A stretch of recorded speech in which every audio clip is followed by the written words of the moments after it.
Hi, this is Roger in Finland, and today we're talking about how to pick the focal length that matches the best your style of YouTube videos. And no, the answer is not always the Sigma 16mm.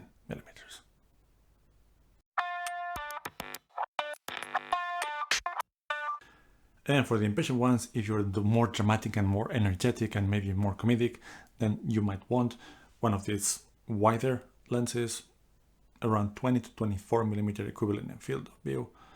And as you can see, I'm not so energetic or comedic. So if you're a little bit more serious and a little bit more relaxed and a little bit more calm, some normal focal length, somewhere between 35 to 60mm in equivalent field of view to full frame, might be a better choice for you. Still, this is nice. And to get into some more details, first of all, take this video just as food for thought and something to consider.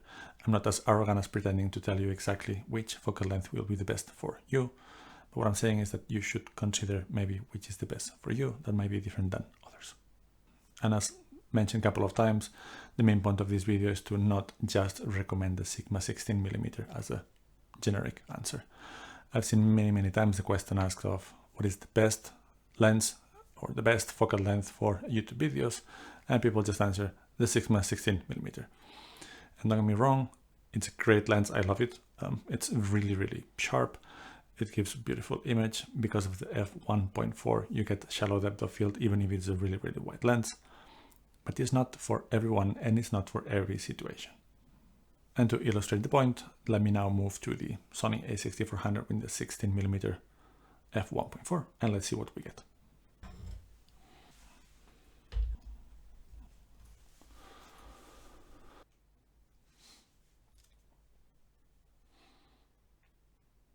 Well, as you can see, a lot has changed.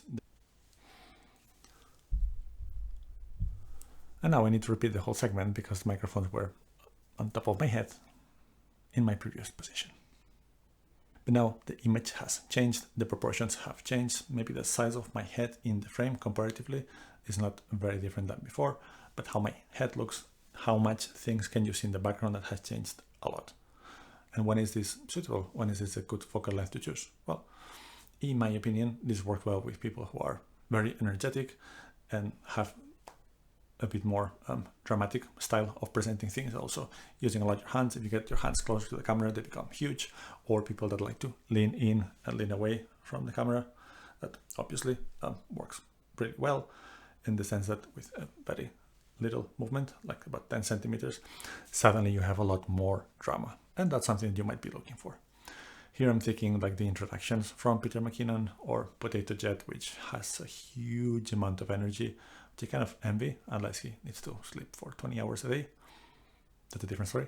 And then we have people like Casey from Camera Conspiracies that use this wide focal lens for dramatic comedic effect. You've seen him getting real close to the camera. We've all seen his nose. And that exaggeration, I think, works well with the exaggerated distortion or type of thing that happens in the frame when you're having a wide angle lens and you get close to it.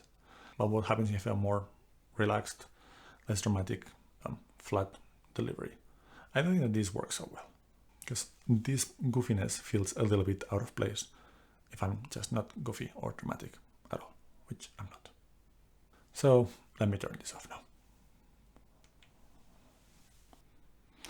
And now we are back, and so is the microphone to 24mm on a Super 35 sensor, which is giving us roughly the equivalent of a 35mm in full frame in terms of field of view. I would like to use a longer focal length, but I don't have enough space in this room to get the kind of background that I would like to with the blurriness that I want. Then the proportions of my head, this is almost too big already for the content that I would like to create. So this is to me the lowest limit and the highest limit that I can get. Lowest in the sense that this is not goofy, and highest that I cannot go higher in this room. And here, think about people like Caleb Pike from the DSLR video shooter, or Curtis Judd, or even Gerald and Don.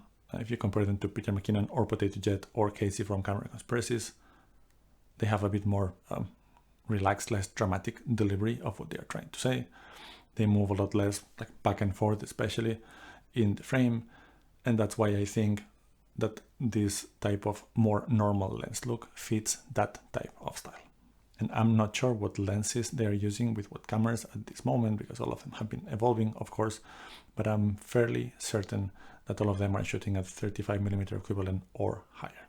And myself, I have a style, not a skill, which is similar to the latter guys, so to Caleb, Curtis, and Gerald, rather than the very dynamic potato McKinnon camera conspiracy type of style. And that's why for me, I'm choosing this focal length. As I said, in this particular room, the 35mm seems to be the sweet spot between not too much goofiness distortion and yet still getting enough compression and a little bit of blur background without showing too much of the maybe messy room in some places, but you can't tell because you can't see it.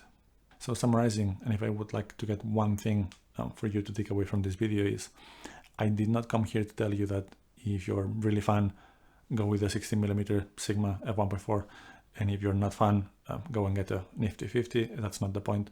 The point is, test some lenses, test different focal lengths, and decide which of them feel the most natural based on your particular style. And with all that said, I would be really curious to hear which is your focal length of choice for your YouTube videos, and which other focal lengths have you discarded along the way. But I hope you liked the video. If you did, please like and subscribe, and we're gonna see you soon for some more content.